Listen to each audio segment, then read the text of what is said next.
Assalamualaikum warahmatullahi wabarakatuh. Yang saya hormati Bapak Kepala Sekolah dan Bapak Ibu Guru, staf karyawan SMP Negeri 1 Baya.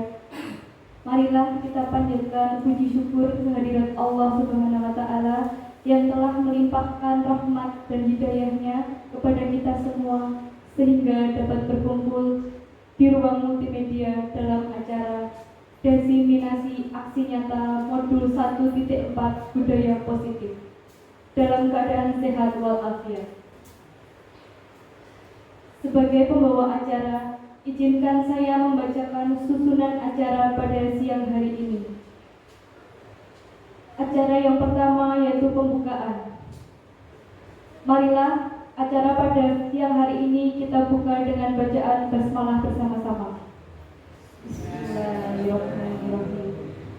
Acara yang kedua yaitu menyanyikan lagu Indonesia Raya.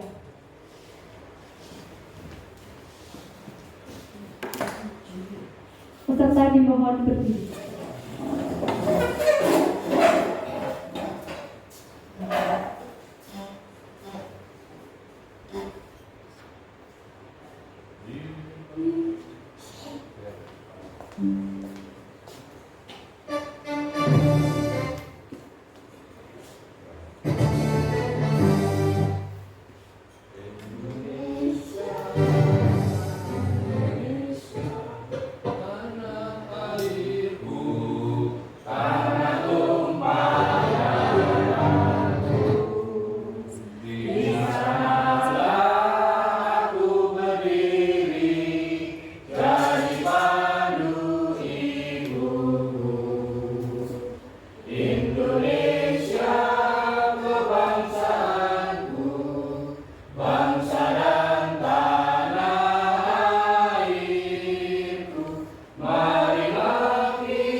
Acara yang ketiga, doa. Demi kelancaran diseminasi ini dimohon Bapak Bapak Patri memimpin doa pada acara siang hari ini. Bapak Ibu sekalian, saudara juga kelancaran pada pagi hari ini berdoa dengan agama dan kepercayaan masing-masing. Berdoa mulai.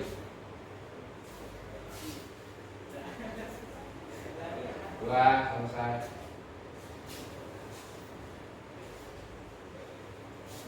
Semoga dengan bacaan doa dari Bapak Patri, acara pada siang hari ini berjalan dengan lancar. Acara yang keempat yaitu sambutan. Sambutan Kepala Sekolah SMP Negeri 1 Baya yang diwakili oleh Bapak Supadi, dipersilahkan.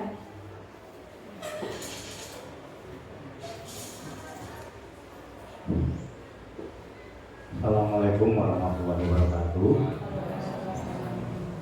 Bapak Ibu sekalian dan rekan-rekan semuanya, ini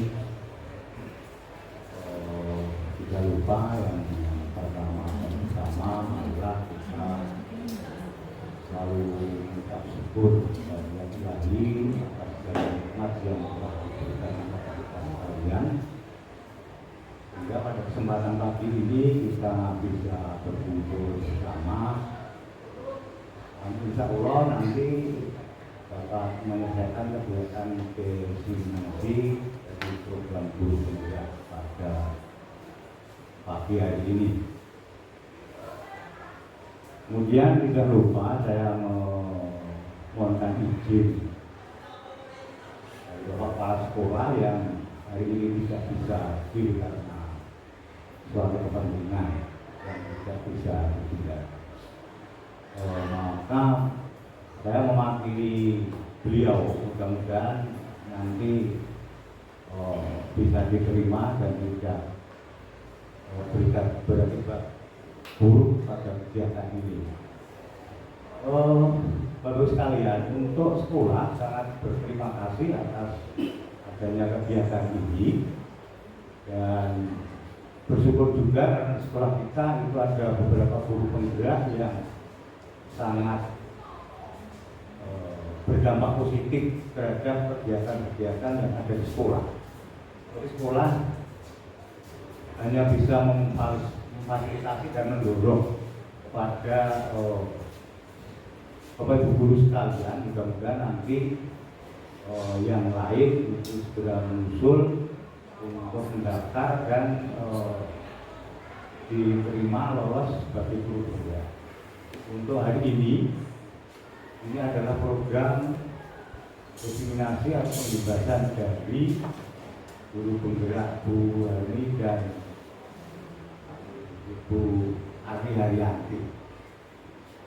Semoga kegiatan ini membawa dampak positif pada Bapak Guru sekalian yang nanti imbasnya akan berdampak kepada pendidikan di SMP 1 Bayat pada khususnya dan umumnya di pendidikan secara umum di Indonesia.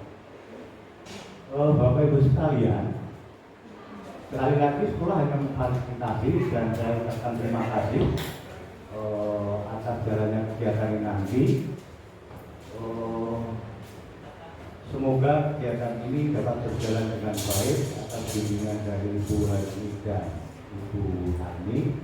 Nanti waktu sepenuhnya sampai selesai, monggo saya serahkan dan pada kesempatan ini saya nyatakan kegiatan diseminasi bisa dimulai dan dinyatakan dibuka. Sekian dari saya. Sekali lagi, mudah-mudahan kegiatan ini dapat membawa dampak positif kepada kita semua dan pendidikan di sekolah kita. Sekian, terima kasih. Assalamualaikum warahmatullahi wabarakatuh.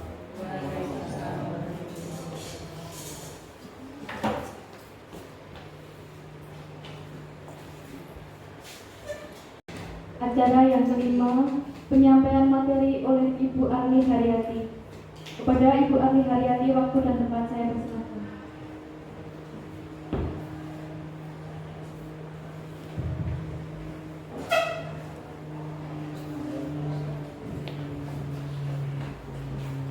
Terima kasih dari Ibu Ana.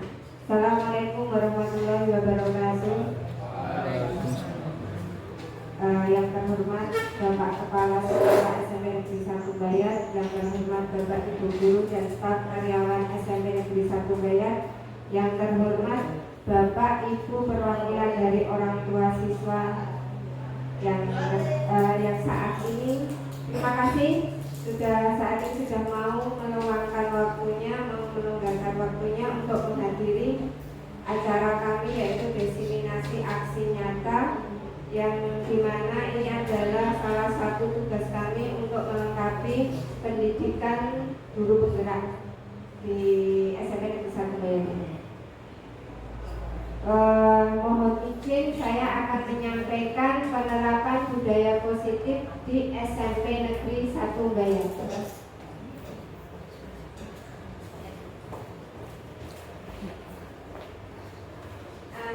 Sebelum kita memulai, saya akan mengajak Bapak Ibu semuanya untuk sejenak rehat. Kita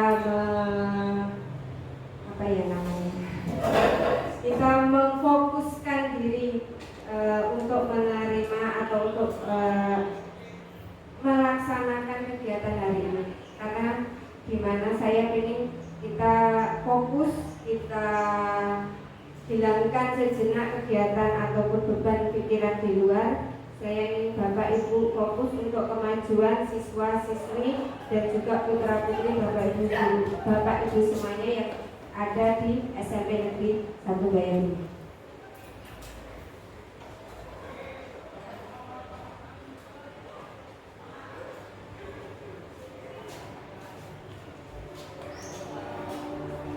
Silakan ambil posisimu di tempat yang membuat kamu merasa nyaman dan aman.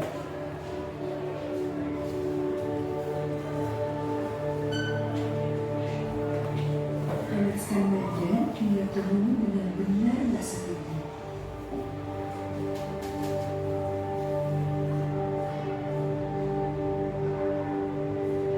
Kemudian, pejamkanlah matamu.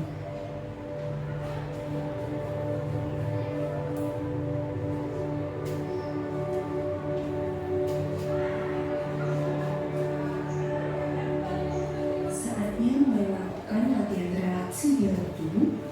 Sekarang, ikutilah instruksi yang saya berikan.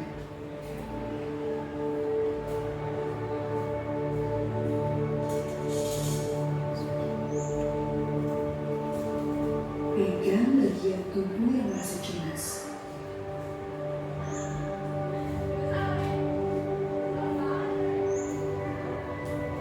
Kamu dapat memegang dadamu jika jantungmu sedang berdebar-debar.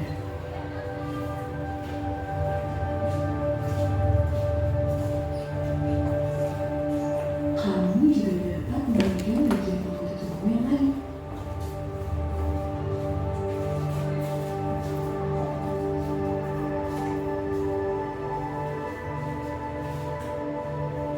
Sekarang, ucapkan kalimat ini sambil menepuk-nepuk bagian tubuh tersebut.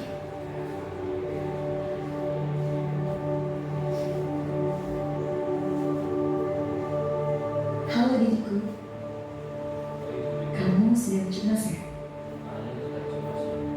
Kamu sedang mencemaskan apa?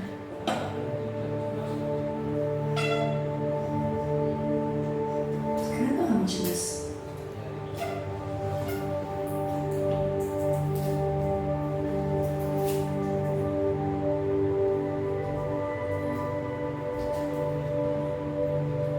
Gak apa-apa, kamu sedang berada di tempat yang aman.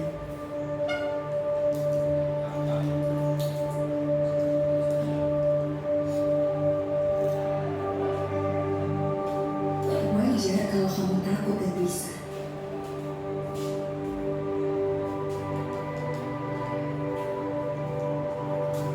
Masalahmu sangat banyak. Pikiran pun tak menutup.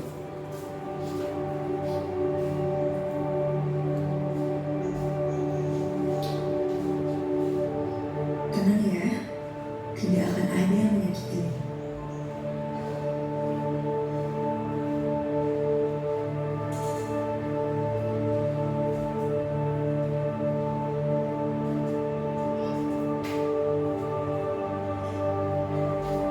Tubuhku, aku izin melukmu ya.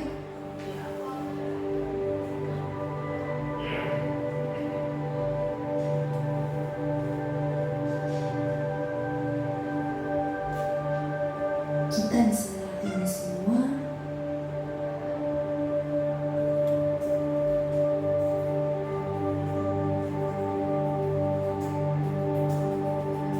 Kita akan baik-baik saja.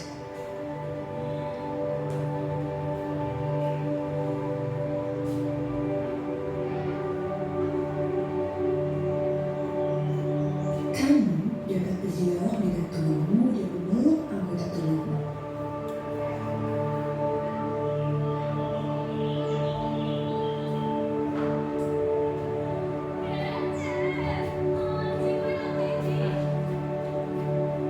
Teknik ini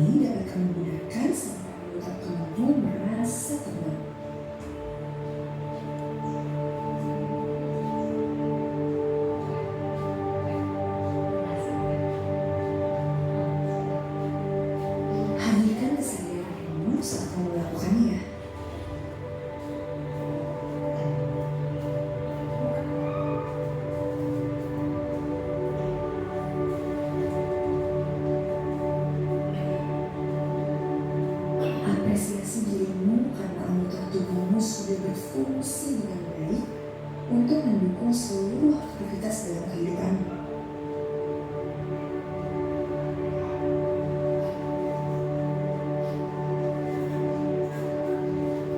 Yuk, ucapkan terima kasih kepada punya tubuhmu.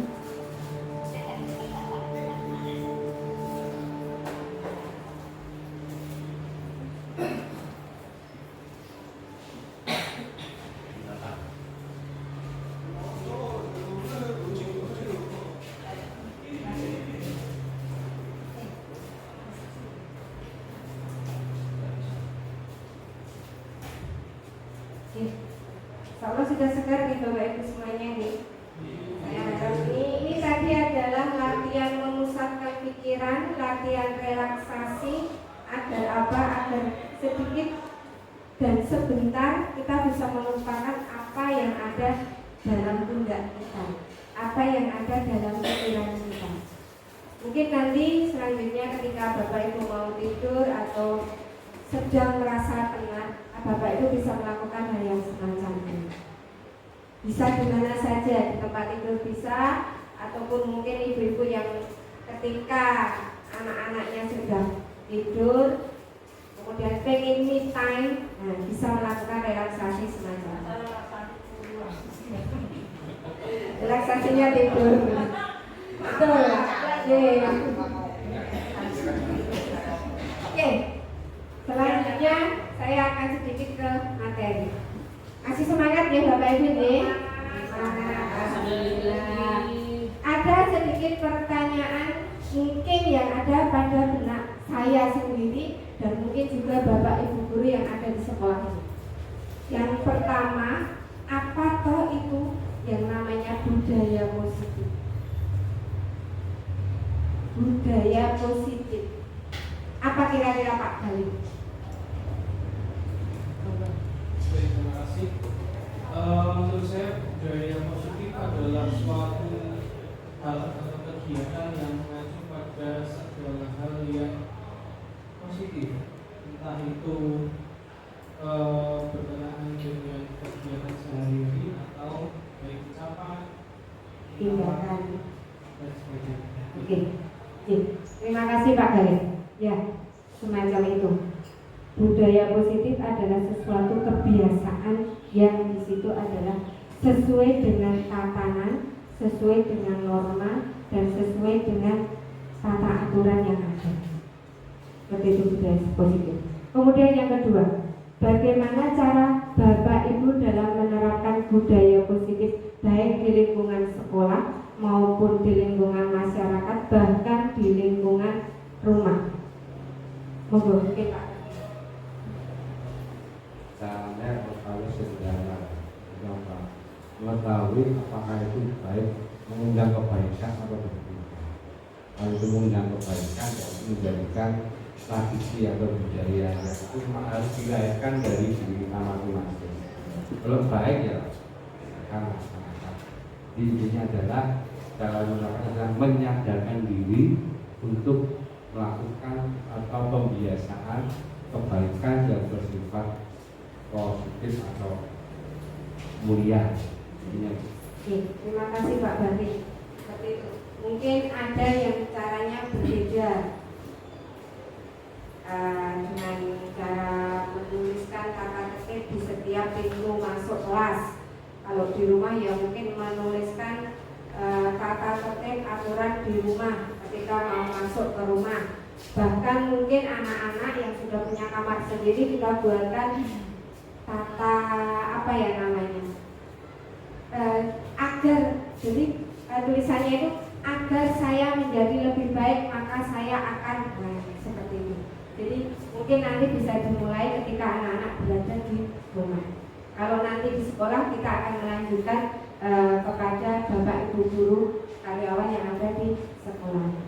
Kemudian yang nomor 3, apakah cara itu sudah efektif atau murid-murid sudah benar-benar menerapkannya ketika kita membuat aturan, tata tertib, kebiasaan yang tertulis yang ditempelkan di pintu atau mungkin lewat omongan ibu yang saya yakin saya ibu berarti ibu itu biasanya cerewet berlangsung efektif dan sudah dilaksanakan oleh anak-anak kita? Mungkin Pak Risma. Jadi menurut saya dalam menerapkan budaya positif ini ya perlu diterapkan adalah bagaimana seorang guru itu membawa diri dalam kehidupan sekolah. Seorang guru bisa diibaratkan seperti seorang petani yang pergi ke sawah. Seorang petani akan mengusahakan bagaimana bibit-bibitnya itu bisa tumbuh dengan sempurna melalui penyemaian, pemberian anti hama dan membersihkan lahan-lahannya. Begitu pula seorang guru. Guru haruslah menerapkan budaya positif dengan menanamkan perilaku disiplin di sekolah, memberikan contoh yang bagus, menggunakan metode restitusi yang sesuai, dan menggunakan juga teknik penerapan disiplin sesuai dengan apa yang sebenarnya dibutuhkan oleh siswa. Sudah efektif belum Pak? Menurut saya, seorang guru haruslah memberikan contoh yang bagus disertai dengan penerapan di lingkungan sekolah. Menurut saya hal ini sudah efektif untuk dilakukan dengan cara memberikan contoh dan menerapkan perilaku disiplin di sekolah. Oke. Berarti dengan kata lain kita sudah berhasil dalam menerapkan disiplin positif ya Pak di sekolah ini. Sudah ya. Alhamdulillah kalau begitu. Terus kemudian pertanyaan yang ketiga.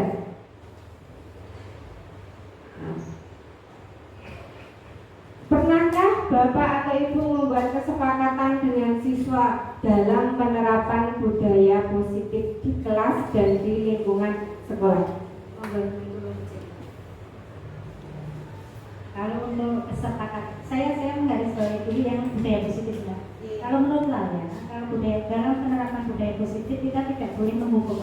Jadi budaya positif itu timbul dari kontak anak itu sendiri. Nah, Nilai intrinsik itu ya. Jadi seperti itu dulu.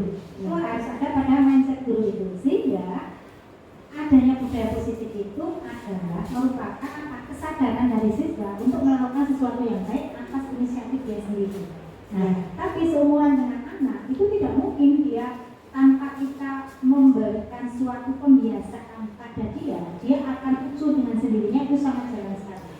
Jadi tahapnya adalah kita memberikan suatu pembiasaan, di mana pembiasaan nanti akan menjadi suatu budaya.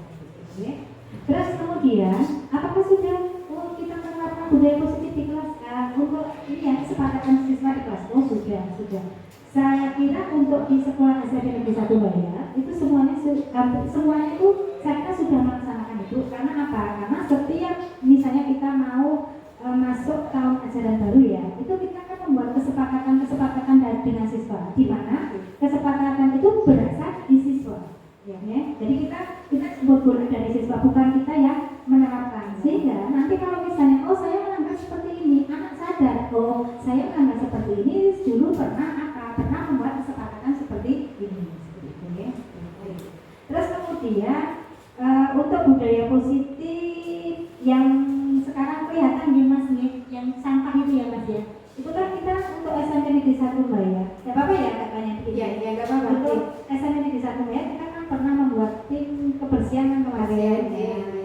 Bu Ani juga ikut di dalamnya, gitu ya. Nah, ternyata itu belum penerapan budaya positif untuk yang itu ternyata masih dia itu terpantang pada guru juga. Artinya apa? Terpantang pada guru. Berarti itu belum sepenuhnya 100% berhasil. Karena budaya. Belum budaya. Tetapi pembiasaannya sudah. Karena apa? Pada waktu kita muter itu kan anak-anak terdorong untuk membuang sampah tersebut. Sehingga kehidupannya itu kelihatan antara penerapan itu dengan tidak. Itu kalau sekarang kan sampah karena anak sudah libur itu kan membunuh. Gitu. Tapi hanya kita dengan muter saja anak itu sudah tahu, saya membuang ini gitu kan. Tetapi karena kemarin itu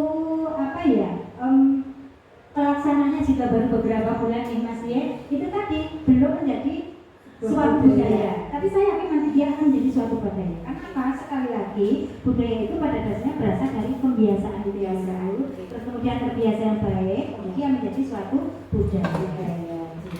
Terima kasih. Bu Jenny. Kita berikan tepuk tangan untuk semuanya. Oke. Itu tadi ada pertanyaan pemantik dari saya. Dan ini mari kita jadikan suatu bahan renungan. Apakah dalam penerapan budaya positif baik di lingkungan rumah maupun di lingkungan sekolah ini sudah berhasil, sudah efektif? Kalaupun belum, mari kita gali lagi apa sih yang kurang. Untuk selanjutnya saya sampaikan seperti ini. Ya, latar belakang kenapa harus ada sebuah budaya positif. Bapak pendidikan kita, sinten bapak pendidikan kita, Bu Ari?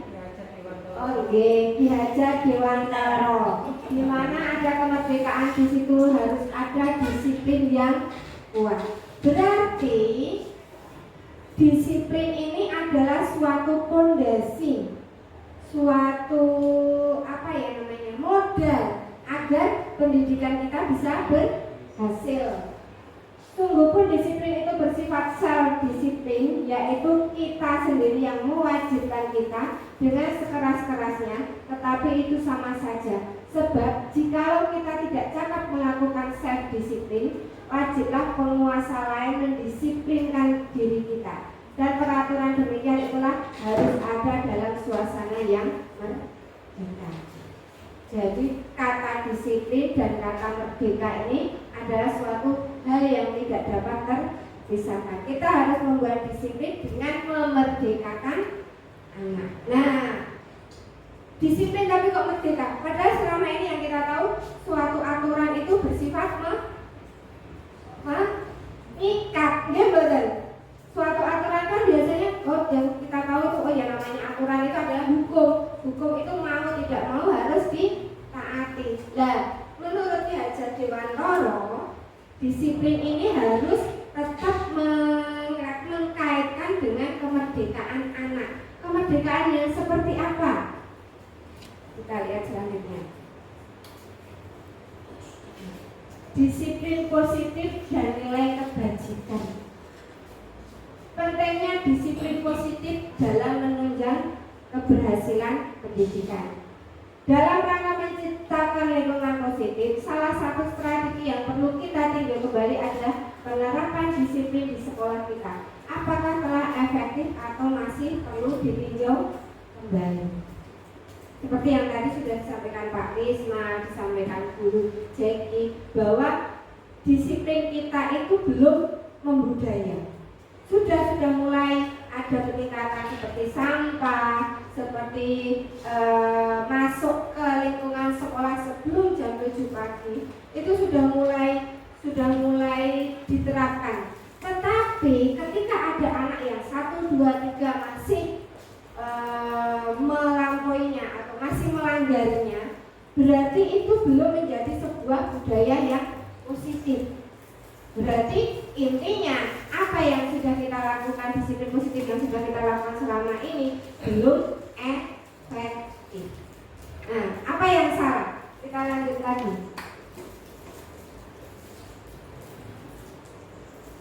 Teori motivasi, hukuman, penghargaan, dan restitusi.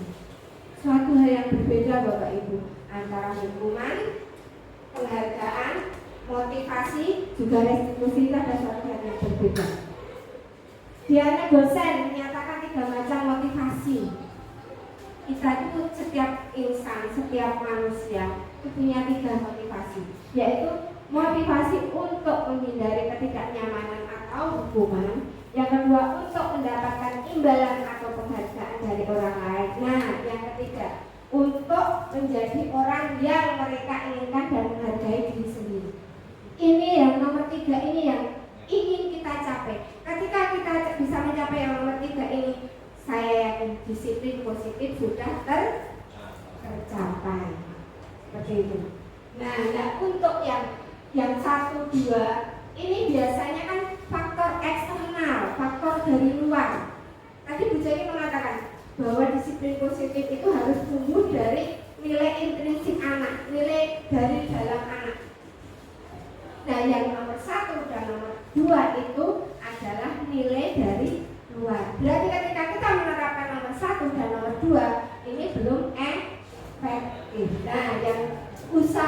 berusaha kita lakukan adalah yang nomor 3. Bagaimana menumbuhkan nilai-nilai intrinsik yang ada pada diri siswa sehingga mereka bisa menghargai diri sendiri maupun orang lain. Karena memang disiplin positif itu ujung tombaknya adalah menghargai diri sendiri dan orang lain. Ketika saya melaksanakan keyakinan yang sudah saya buat, maka saya menghargai diri sendiri. Ketika saya tidak pernah bersekolah, maka saya sudah menghargai waktu. Ketika saya tidak ramai di kelas, berarti saya sudah menghargai teman. Nah, seperti itu. Yang harus kita tumbuhkan dari situ. Bagaimana anak ini punya nilai intrinsik agar dia merasa menghargai diri sendiri juga untuk bisa menghargai teman atau orang lain. Selanjutnya, nah, tadi saya sudah menyampaikan hukuman, konsekuensi, sama restitusi itu suatu hal yang berbeda. Perbedaannya di sini Bapak Ibu. Hukuman ini bersifat negatif karena dia memaksa, dia menghukum, mau tidak mau harus. Terus kalau biasanya kalau menghukum itu dengan nada marah, nah, itu pasti akan menimbulkan hal-hal yang negatif. Entah itu dari diri Bapak Ibu guru. Saya sendiri, pengalaman saya sebagai seorang guru BK, ketika saya marah, wow, energi saya itu rasanya, ya Pak kali ya, kayak terkuras gitu loh. Jangan dikira tidak capek banget. Asli capeknya nih langsung kayak orang apa ya, kayak orang lari puluh kilometer gitu. Rasanya capek. Berarti hukuman ini baik bagi pelaku maupun bagi korban adalah bersifat negatif. Gurunya kesel, emosi, muridnya juga akan merasa minder, tidak punya rasa percaya diri. Tuh. Terus kalau konsekuensi, ini biasanya netral. Pak gurunya lentrek. Lah piye? Kamu merasa bersalah apa tidak? Iya Bu, saya salah. Tapi si anak ini tidak akan memunculkan rasa intrinsik tadi. Dia hanya merasa, iya aku salah. Tapi tidak dengan intrinsik, tidak dengan apa ya, dari dalamnya, oh aku salah, aku harus memperbaiki. Itu enggak. Itu adalah konsekuensi karena dia bersifat netral. Nah, yang restitusi ini yang akan kita capai, akan kita tanamkan, akan kita terapkan di sekolah kita, yang namanya restitusi. Karena dia bersifat positif, baik bagi Pak guru-guru maupun bagi siswa. Seperti apa toh nanti? BPR. Yang nomor 2, hukuman ini modelnya paksaan. Mau tidak mau harus. Iya namanya. Ya dipaksa. Pokoknya kamu mau tidak mau harus melakukan ini. Kalau tidak mau, maka kamu akan saya hukum lari lapangan 100 kali atau push up 100 kali. Itu hukuman. Nah, jadi modelnya adalah model paksaan. Kalau konsekuensi, stimulus respon. Stimulus respon, ketika ada stimulus maka ada responnya. Misal, nah kamu sudah tidak melakukan tidak mengerjakan PR, lah apa konsekuensinya? Kamu mau melakukan apa sebagai konsekuensinya? Dan guru menawarkan, siswa menyanggupi. Itu adalah konsekuensi. Ini juga belum efektif ternyata. Yang paling efektif yaitu ya di restitusi dengan menggunakan katanya teori kontrol. Teori kontrol itu apa? Nanti ada 5 posisi kontrol sebagai seorang guru. Kita terapkan bersama-sama, utamanya nanti di guru BK-nya. PR besar ini.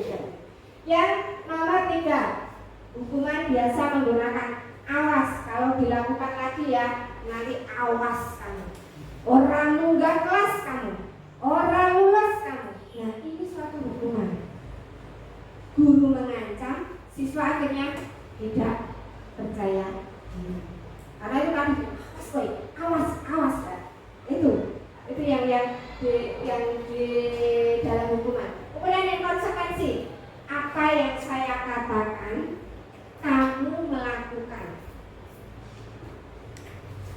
Oh misal, ya tadi karena kamu tidak mengerjakan PR, maka kamu akan melakukan apa? Itu juga kan kadang anak melakukan itu kan dengan terpaksa, ya enggak? Wah, gara-gara tidak mengerjakan PR, gara-gara telat, akhirnya aku harus nyapu, aku harus membersihkan kelas. Nah, anak kan terpaksa seperti itu. Kadang gurunya juga hanya menawarkan, tapi anak merasa terpaksa melakukannya. Itu adalah suatu konsekuensi. Ini juga belum efektif. Yang restitusi, apakah hal ini yang sesungguhnya ingin kamu lakukan? Ketika anak terlambat, duduk lari, capek, kotos apa ini, keringatnya. Guru melakukan apa? Gimana mas? Apa seperti ini yang ingin kamu capai? Kamu terlambat masuk ke lingkungan sekolah, terus kamu kondisi tubuhmu yang penuh dengan keringat, bau era karuan, kamu capek. Apakah seperti ini yang kamu lakukan? Nah, seperti itu. Jadi kita kembalikan ke anak. Kita kembalikan. Kamu sudah melakukan apa? Makanya kamu harus seperti apa? Apakah seperti ini yang kamu inginkan? Seperti itu restitusi. Yang keempat, mendorong untuk dapat menyalahkan diri. Nanti di posisi kontrol itu ada yang sebagai penghukum, sebagai rasa bersalah. Jadi ketika menghukum itu Pak Guru, Bu Guru itu biar tujuannya adalah biar anak ini merasa bersalah, kemudian anak ini tidak akan melakukannya lagi. Itu hukuman. Nah ini juga tidak boleh. Semuanya tidak boleh nih. Aduh, PR besar ini. Kemudian yang konsekuensi, mendorong kepatuhan. Didorong kepatuhannya. Gimana Thomas? Kan sudah ada aturannya. Ini. Kamu harusnya kan mentaatinya, kamu harusnya kan mematuhinya. Kamu aturannya jam 7 sudah harus tiba di sekolah. Makanya kamu harus mentaatinya. Itu konsekuensi. Belum efektif juga. Harus yang kita capai adalah restitusi yang nomor 4, mendorong disiplin positif. Kita kembalikan ke keyakinan yang sudah mereka buat, seperti yang tadi Bu Jenny sampaikan. Sebelumnya kita membuat keyakinan dengan melibatkan guru dan murid, kemudian nanti ketika anak melanggarnya kita kembalikan ke keyakinan tersebut. Keyakinan kelas seperti apa? Nanti saya lanjutkan nanti. Yang selanjutnya, nih membuat keyakinan kelas. Kenapa toh harus keyakinan kelas bukan peraturan kelas? Kira-kira seperti apa? Mungkin guru B ada yang menyampaikan Bu. Oh benar. Kenapa? Kira-kira kenapa? Pak Ilham mungkin kenapa harus peraturan, harus keyakinan bukan peraturan? Apa bedanya? Mungkin monggo. Sebelumnya assalamualaikum warahmatullahi wabarakatuh.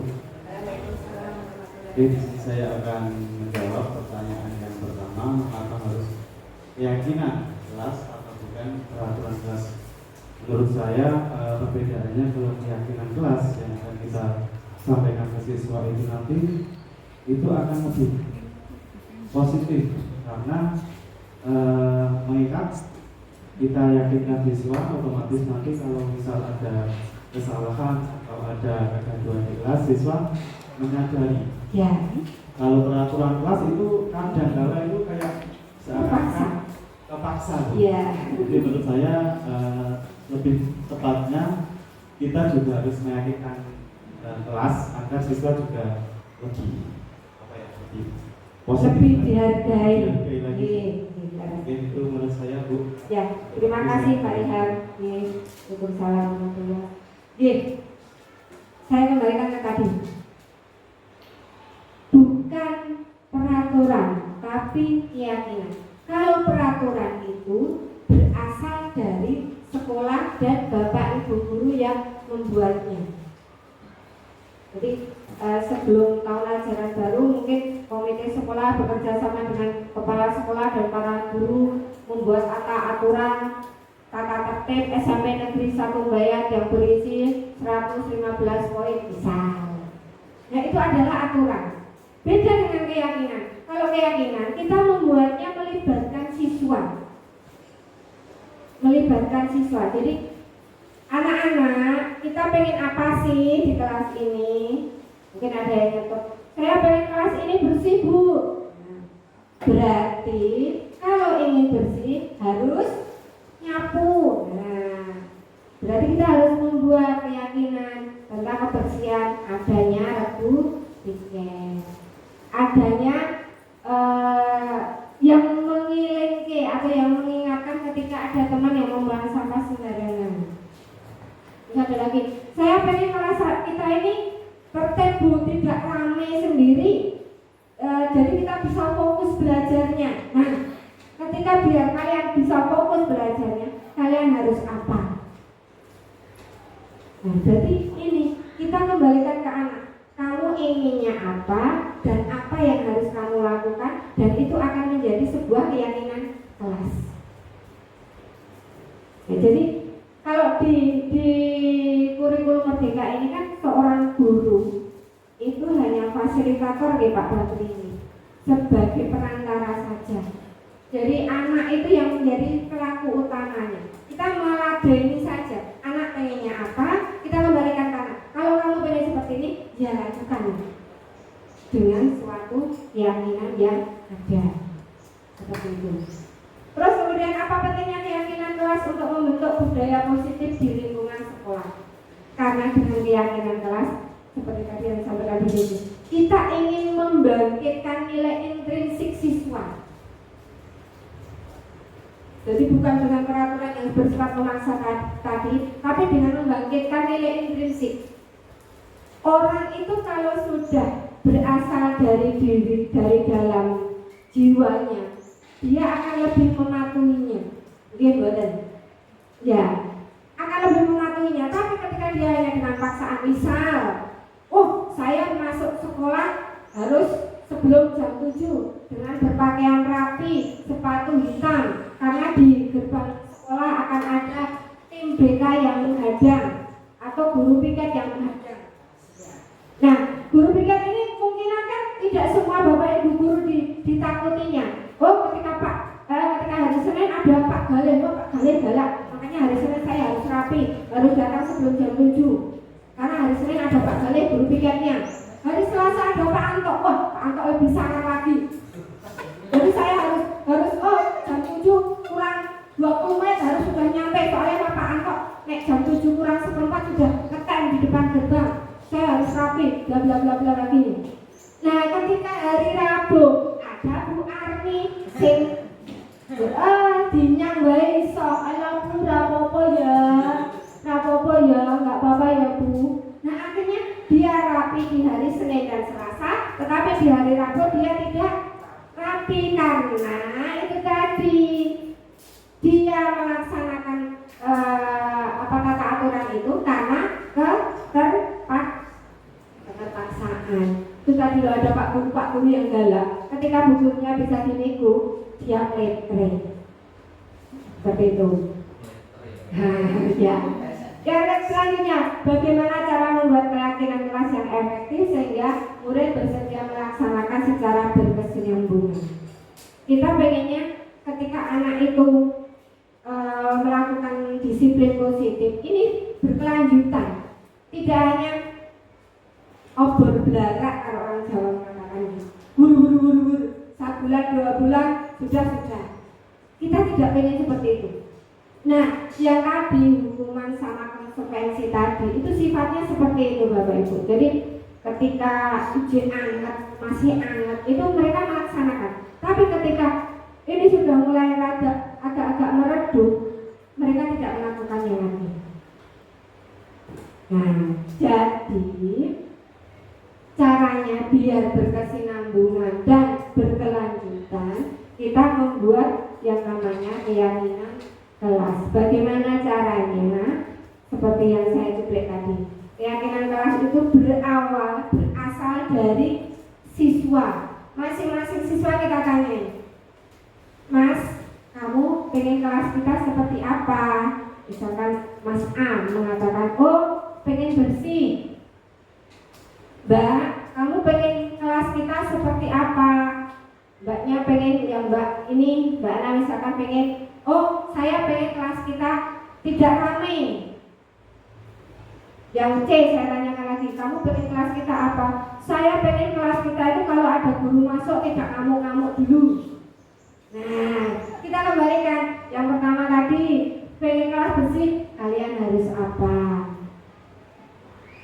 Yang selanjutnya lagi, kalau kamu pengen kelas kita disiplin, kelas kita tidak ramai, kamu melakukan apa? Kembalikan lagi yang ketiga tadi, kamu mau melakukan apa agar yang kamu inginkan ini bisa tercapai? Benar nggak kalau kita misalkan, oh kita sudah di awal tahun membuat keyakinan kelas, terus ditempelkan di dinding atau kita tempelkan di styrofoam atau apa, terus kita setiap kali masuk kita mengingatkan lagi, boleh nggak? Boleh. Atau mungkin di awal tahun ajaran baru kita sudah membuat keyakinan kelas, ketika sudah berjalan 1 bulan ternyata keyakinan kelas ini tidak efektif, boleh nggak kita merubahnya? Boleh. Alangkah lebih baiknya memang seperti itu. Jadi di awal tahun kita sudah membuatnya, ketika kita masuk kelas pun kita selalu mengingatkan anak-anak. Yo, sebelum kita masuk ke materi, kita pajang dulu. Yuk, keyakinan kelas kita seperti ini loh. Ada yang mau dirubah enggak? Tidak Bu, berarti bagaimana? Semuanya harus mematuhi Bu. Oke, nanti tak kaget pada waktu di tengah-tengah saya menyampaikan materi. Jadi seperti Bu Jaki tadi mengatakan, ini harus terus, disiplin ini harus terus kita elengke, kita ingatkan agar bisa menjadi sebuah budaya yang positif. Jadi tidak apa-apa di awal tahun kita membuat keyakinan kelas, awal bulan kita membuat keyakinan kelas lagi, bahkan setiap pertemuan kita rubah lagi, boleh, silakan. Yang penting itu adalah memfasilitasi apa yang menjadi tujuan, apa yang menjadi keinginan siswa. Kita memfasilitasi saja. Gak mungkin kan kalau ada gurunya Pak terus siswa, alah Bu, kelas kita biarkan menjadi kelas yang bebas saja, yang pesta pora, yang rame, yang bebas main HP, kan gak mungkin. Ketika kita mendampingi anak-anak, pasti mereka menginginkan sebuah yang positif, tidak mungkin yang negatif. Seperti jadi kita kembalikan ke anak, kita gali ke anak, dan nanti misalkan mereka melanggarnya, kita kembalikan juga apa sih yang sudah kamu buat, nagih janji istilahnya. Seperti itu. Selanjutnya, segi positif keyakinan kelas. Nah, seperti yang saya sampaikan tadi, segi positifnya keyakinan kelas itu bisa menumbuhkan nilai intrinsik, tidak nilai paksaan. Kalau tata aturan, kalau tata tertib itu paksaan, tapi kalau keyakinan kelas itu berasal dari siswa, jadi anak itu merasa, oh aku harus tanggung jawab karena ini dulu usul saya, karena ini dulu keinginan saya, berarti saya harus melaksanakan, saya harus tanggung jawab atas apa yang sudah saya sampaikan, semacam itu. Itu adalah segi positif dari keyakinan kelas.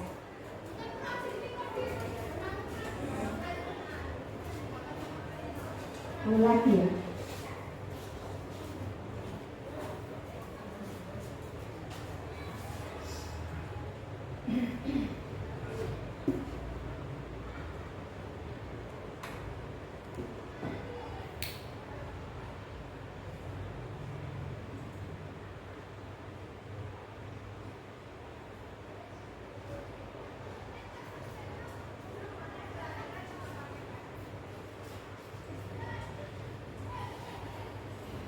Maaf, ini gambar saya kok tidak muncul, nggak tahu ini kenapa ini.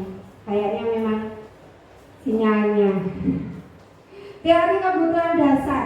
Kebutuhan dasar manusia itu sebenarnya ada 5, yaitu kebutuhan untuk bertahan hidup, kebutuhan untuk bebas, kebutuhan untuk mencari kasih sayang, kemudian kebutuhan untuk apalagi nih? Mencari kasih sayang, kebebasan, penguasaan, penghargaan. Iya, betul. Jadi setiap anak itu melakukan suatu tindakan itu pada dasarnya adalah untuk mencapai kebutuhan dasar ini. Misal di rumah anak itu, yang kebanyakan di siswa kita nih, di rumah itu dia tidak bersama dengan orang tuanya. Dia hanya ada yang dititipkan sama si baik, ada yang bahkan hanya dititipkan kepada Pak D yang jauh, bukan Pak D kandung, tapi Pak D jauh. Terus di rumahnya itu hanya sendiri, Pak D-nya itu beda rumah. Nah, dari situ, dari kita menggali background anak itu, kita tahu, oh berarti anak ini sebenarnya butuh apa? Butuh apa kira-kira? Kasih sayang, ya betul. Jadi ketika anak ini membutuhkan kasih sayang, dia cari perhatian di sekolah. Wah, Ben, ketika masuk telat aja, nanti kan kalau telat diperhatikan sama bapak ibu guru. Kamu kok telat? Nah, bisa jadi karena itu motivasi dia pengen mencari kasih sayang. Ketika dia dinasehati, ketika dia ditungok karo bu guru, dia merasa oh ada perlindungan, ada ibu yang memperhatikan saya. Bisa jadi loh bapak ibu, dia hanya mencari perhatian, atau mungkin dia pengen penguasaan itu misal bullying. Ada anak yang paling gede di kelas, terus karena dia merasa paling gede, oh saya harus menguasai kelas ini biar semuanya ini pada takut sama saya. karena ada motivasi itu tadi, akhirnya anak ini, oh setiap pagi kalian harus setor 2.000 sama saya. Mana? Ya. Nah, ya pengalaman ya. Pengalaman ya. Nah, itulah motivasi karena dia pengen menguasai kelas. Nah, ini kita sebagai seorang guru BK harus cari tahu apa sih alasan anak melakukan hal yang semacam itu. Jadi kalau kita biasanya ya Pak Gale, kita biasanya itu adakan asesmen awal dulu gitu. Kita harus tahu background keluarganya seperti apa, dia dari lingkungan yang seperti apa. Pak, kadang kita tanya, rumahmu mana? Oh rumah saya sini. Oh wis. Kenapa? Karena kita tahu di lingkungan di situ adalah lingkungan para preman, misal. Terus kita tanya lagi, kamu di rumah sama siapa, Dok? Di rumah sendiri, Bu. Lah terus bapak ibu merantau di Banten sana. Lah terus kalau kamu main, ya kadang minta simbah, ya kadang jajan. Tapi uang dari mana? Dari ibu. Berapa satu bulan dikirimi sama ibu? 5 juta. Wow. Nah, pengen ya Pak ya. Saya juga mau. Nah, jadi seperti itu. Karena tidak ada pengawasan, karena dia disegotrak uangnya, dilimpahkan banyak, akhirnya yaitu merasa bebas. Tidak ada yang mengekang, tidak ada yang mengingatkan, tidak ada yang memperhatikan. Biasanya nanti terus anak itu akan berbuat sesuatu hal yang di luar nurul, di luar nalar. Nah, dari frontal ini. Oke, ini adalah kebutuhan dasar manusia. Kalau ini sinyal saya. Ya Pak ya, tolong ya.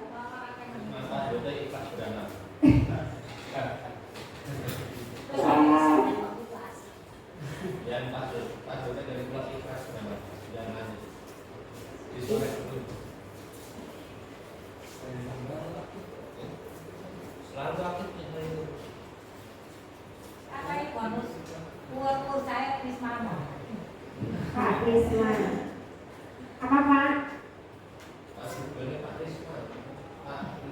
Iya itu Pak Risma ini ya? Oh langsung konek ini? Berarti saya pernah mengkonekkan kayaknya.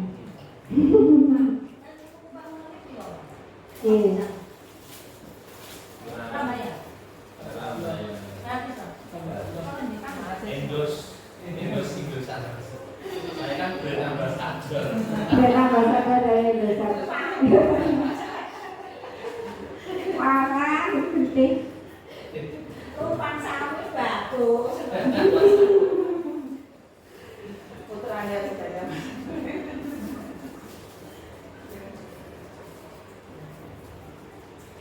Lanjut lagi. Oke.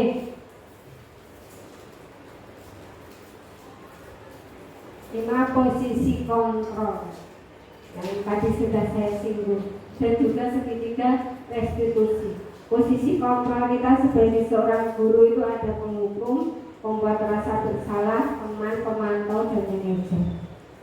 Penghukum yang seperti tadi saya katakan, oh ini kamu bersalah, makanya kamu harus dihukum. Yang kedua, pembuat rasa bersalah. Kamu sudah melakukan suatu kesalahan, maka kamu berdosa. Jadi biar anak itu getun, getun ya. Biar anak itu getun, katakan gitu. Kamu sudah melakukan hal semacam ini, berarti kamu sudah melanggar tata tertib sekolah. Sadar apa tidak? Tidak. Nah itu loh, membuat rasa bersalah. Kemudian teman. Nah ini yang biasa kita lakukan di BK itu adalah kita itu sebagai seorang teman untuk menggali informasi, untuk menggali apa sih yang sebenarnya dialami oleh siswa. Biasa kita menggunakan teman. Kemudian pemantau. Pemantau ini kita memantau setelah anak melakukan suatu kesalahan. Selanjutnya seperti apa kita pantau, kita dampingi. Biasanya juga BK seperti itu, karena pemantauan ini adalah termasuk juga pada proses konseling kita ya Pak Kini. Jadi ketika anak kita berikan suatu advice atau nasihat, itu tidak langsung kita ajar tok, tapi keberlanjutannya seperti apa kita pantau. Nah, yang kita inginkan adalah posisi kontrol kita itu sebagai seorang manajer, hanya sebagai manajer.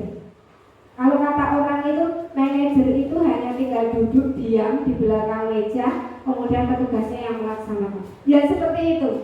Jadi sebagai seorang guru itu sebagai fasilitator, memanajeri saja. Yang bekerja, oh kamu itu pengennya apa? Siswa. Kamu pengen seperti itu? Kamu apa yang harus kamu lakukan? Ya siswa. Mengacu ke filosofi KHD Ki Hajar Dewantara bahwa guru itu hanya sebagai fasilitator, pelaku utamanya adalah siswa. Jadi yang akan kita usahakan untuk kita jauhi, untuk kita tidak melaksanakan adalah yang penghukum, yang membuat rasa bersalah. Kalau teman juga masih bisa, pemantau juga masih bisa. Nah, yang kita inginkan adalah ini, yang diamanatkan oleh kurikulum Merdeka adalah ini. Guru itu posisi kontrolnya sebagai manajer. Bisa nggih? Bismillah bisa. Itu yang diamanatkan kita. Kemudian segitiga restitusi. Dalam menangani anak, dalam membimbing anak yang melanggar tadi, kita memakai segitiga restitusi ini. Kalau dulu di BK itu istilahnya bukan segitiga restitusi, tapi di situ memang konseling, proses konseling. Nah kalau dijabarkan ya sama dengan segitiga restitusi ini, langkahnya juga sama. Menstabilkan identitas, kemudian kok sama ini? Yang satunya apa Bu? Kok saya nulisnya sama? Menstabilkan identitas, yang kedua identitasnya menstabil. Menstabilkan identitas dan validasi ya. Ini tadi nggak tahu itu ngeteknya tangannya itu nggak tahu kenapa. Validasi masalah identitas. Kalau kita lihat seperti ini, biar gampang melihatnya. Nah, orang ketok meneh ini. Akses. Iya. Nggak kelihatan lagi. Sinyalnya atau apanya ya? Nggak, tak ulangan lagi. Wah, belajar Asia itu saya lihat sana. Apa? Gak apa-apa dilihat. bebas untuk umum. Tenang,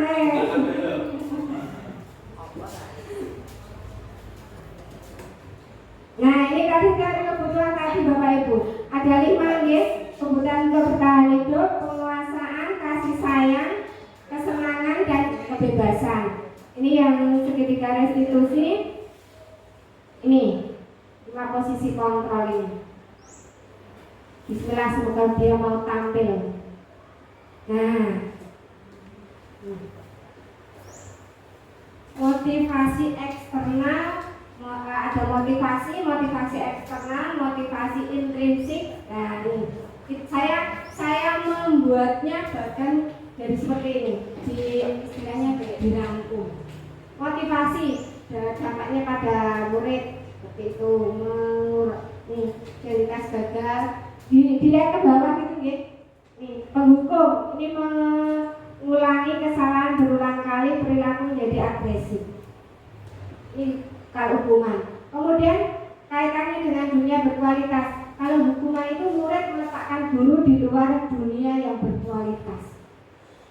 Jadi intinya murid itu malah akan menjadi benci dengan guru ketika guru itu menjadi seorang penghukum. Terus kemudian yang membuat rasa bersalah, rendah diri, merasa gagal dan tidak berharga. Kemudian murid meletakkan guru di dalam dunia yang agak berkualitas titik. Kemudian yang ini, motivasi intrinsik, identitas suksesnya yang sebagai teman tergantung, tidak mandiri atau tidak bisa memutuskan. Pemantau menitik beratkan pada dampak pada diri sendiri, mendapatkan hadiah atau mendapatkan hukuman. Seperti ini. Nah, nanti semoga saja, karena saya gini nih, kalau di kurikulum Merdeka itu yang menjadi penghukum, menjadi pemantau itu tidak hanya guru BK, tetapi semua guru diharapkan untuk bisa mengemban tugas sebagai guru BK. Wauri ya. Enak guru BK. Beseramuan. Karyawangi. Seperti itu, karena mungkin kalau saya nih pengamati nih, mungkin kan kita itu sebiasanya memang yang banyak bersinggungan dengan siswa di kelas itu kan guru mapel. Jadi mungkin kenapa guru mapel akhirnya mendapatkan bekal seperti halnya tugasnya sebagai guru BK. Itu nggih. Nih, segitiga restitusinya seperti ini. Menstabilkan identitas. Teori kontrolnya kita semua akan melakukan ya terbaik yang bisa kita lakukan. Validasi tindakan yang salah. Ini memvalidasi. Benar gak sih apa yang kamu lakukan? Gitu loh. Pakai kata-kata nanti dibuatkan lebih enak. Nih, saya lihat dibuatkan aja nih. Biar lebih enak. Nah, seperti ini. Nih, jadi ini di bawah, kemudian merucut ke atas. Rucut itu ujungnya yang ingin kita capai. Pertama, misal seorang anak melakukan kesalahan nih. Nah, sebagai guru kita kembalikan seperti ini. Setiap orang itu pasti pernah melakukan suatu kesalahan. Gak apa-apa. Rapopo. Kamu bukan satu-satunya orang yang pernah melakukan hal ini. Nah, anak dibobong dulu ya istilahnya ya di tahap awal ini. Anak dibobong. Rapopo mas. Sing telat ora berkoe tok. Dia nih ya telat. Seperti itu. Itu langkah awalnya tapi bukan finalnya loh ya. Itu langkah awalnya. Yang kedua kita rodok naik. Jadi adakah cara yang efektif untuk mendapatkan apa yang kamu butuhkan? Ditanyakan. Lah kamu piye toh mas? Kamu melakukan hal semacam ini sesuai keinginanmu tidak? Tidak bu, saya pengennya ya tidak telat. Nah, ini berarti kita sudah mulai melakukan validasi kebutuhan. Kemudian bisa kamu ingin menjadi seperti apa? Ketika anak sudah menyadari bahwa ini suatu kesalahan, nah kamu pengennya itu sebenarnya pengen menjadi seperti apa? Apakah pengen telat terus, ataukah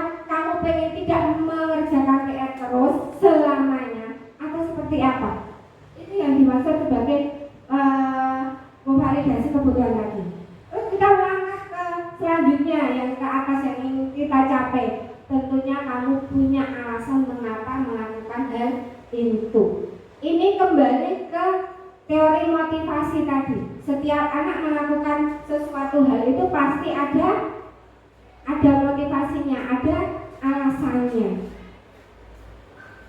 Nah, agak mengerucut. Kemudian ketika sudah mencapai itu, ketika kita tahu apa sih yang memotivasi anak melakukan hal itu, kita tanyakan. Selanjutnya kita tanyakan, keyakinan kelasnya seperti apa, Mas? Apa yang sudah dulu kamu buat sebagai keyakinanmu ketika kamu masuk di kelas ini, ketika kamu masuk di sekolah ini? Seperti itu. Jadi kita kembalikan ke anak. Kita menyadarkan ke anak agar yang mengingatkan anak itu adalah nilai intrinsiknya, bukan dari kitanya. Nah, ini ada segitiga restitusi ini. Langkah-langkahnya tidak harus takut, tidak harus dari menyanjung dulu atau mungkin dari memvalidasi kebutuhan dulu, itu tidak. Bisa di otak-atik yang mana dulu yang menurut Bapak Ibu itu lebih efektif. Bisa ini menstabilkan kebutuhan dulu, bisa menanyakan keyakinan dulu, atau bisa menstabilkan identitas dulu. Tidak apa-apa. Jadi ini tidak sakit. Seperti itu, ya.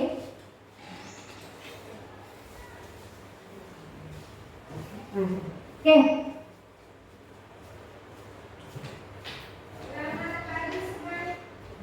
Ya, saya skip aja. Itu adalah tadi itu video saya waktu membuat keyakinan di kelas. Jadi saya menanyakan anak-anak apa. Saya kan awalnya menanyakan, kamu pengen kelasnya seperti apa anak-anak?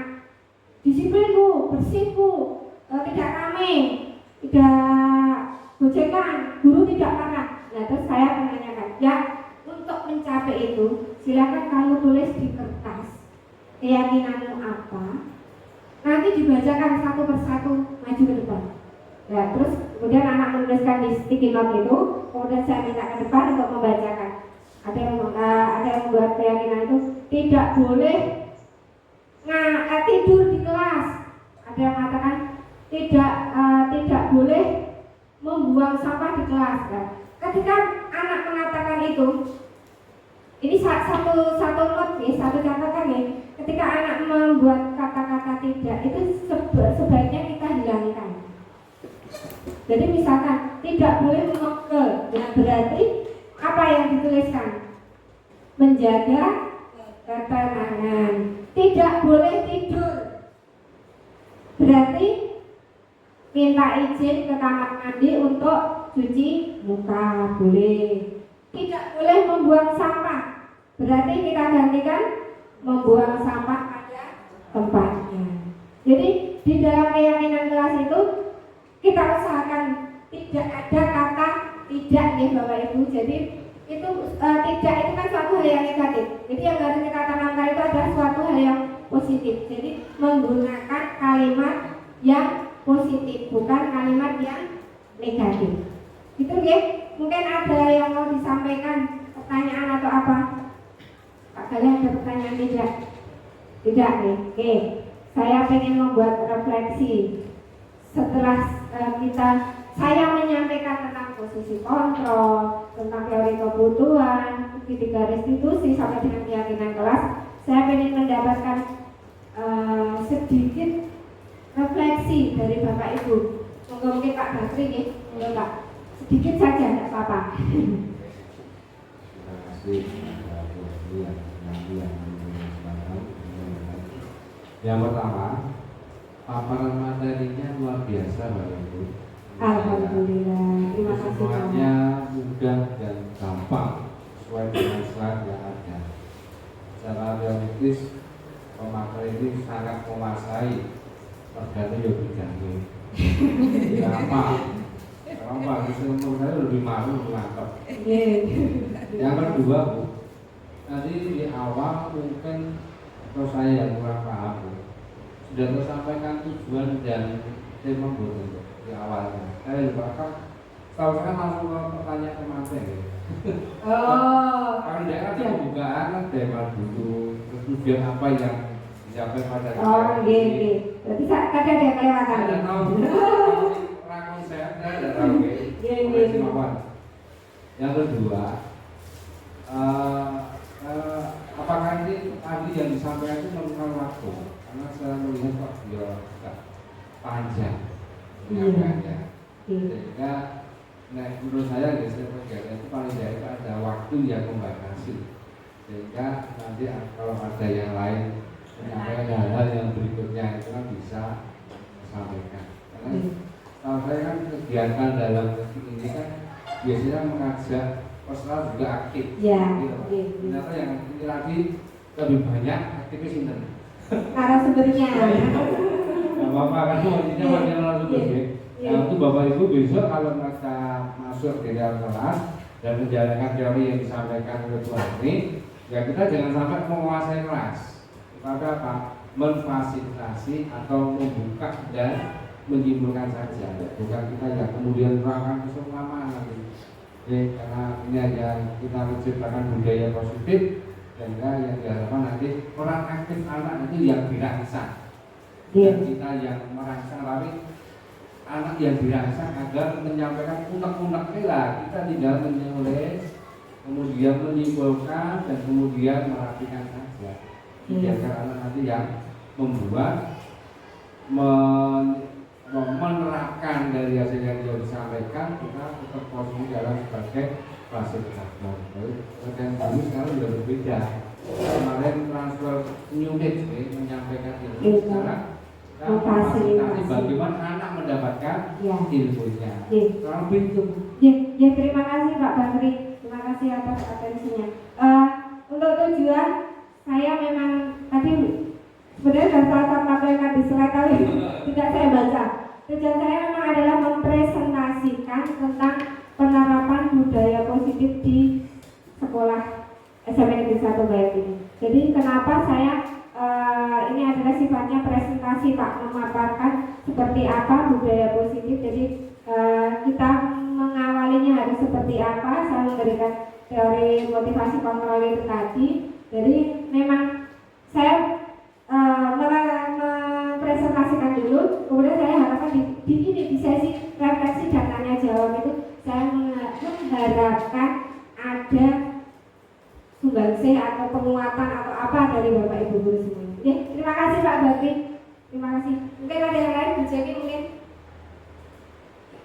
Ya, kalau saya gini sebelum selama ini kita terus terang dapatin banyak dari ini dari diseminasi ini.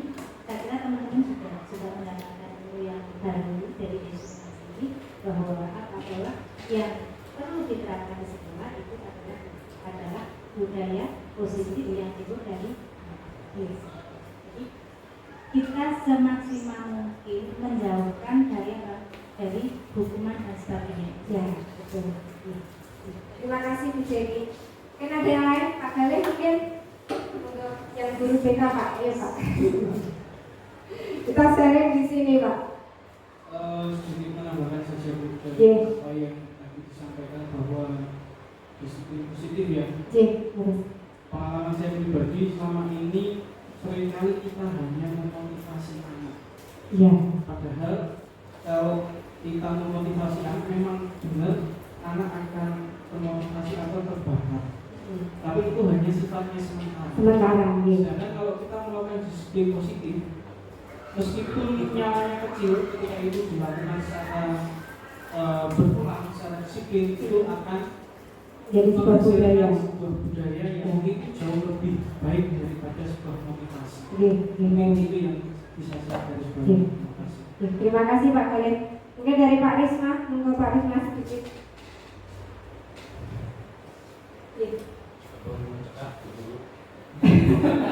Tambah sedikit Pak, monggo. Penguatan. Kira-kira kita nanti seperti apa gitu Pak di sini? Menurut saya disiplin positif nanti perlu kita terapkan bersama-sama dengan kolaborasi antara guru penggerak, guru-guru yang lain bersama dengan pimpinan sekolah juga agar bisa saling membantu dan mensupport dalam menerapkan disiplin positif di sekolah, termasuk melibatkan siswa dalam setiap kegiatannya. Terima kasih Pak Risma. Boleh kita berikan aplaus untuk kita semua. Ya, itu tadi ya Bapak Ibu, enggak sedikit banyak pemaparan dari saya. Semoga ini ada manfaatnya untuk kita saat ini dan untuk siswa di kelak kemudian hari. Karena kita memang tujuannya adalah membentuk atau membuat siswa itu memiliki karakteristik atau budaya positif dalam kehidupannya, baik itu di lingkungan formal, di sekolah, nanti di sekolah lanjutan maupun di lingkungan rumah dan masyarakatnya. Gitu ya. Ini buat PR buat kita semua. Monggo nanti kita bersama-sama menciptakan budaya positif di lingkungan SMP Negeri 1 Bayan. Demikian dari saya. Terima kasih sekali Bapak Ibu sudah mau bersedia meluangkan waktunya untuk membantu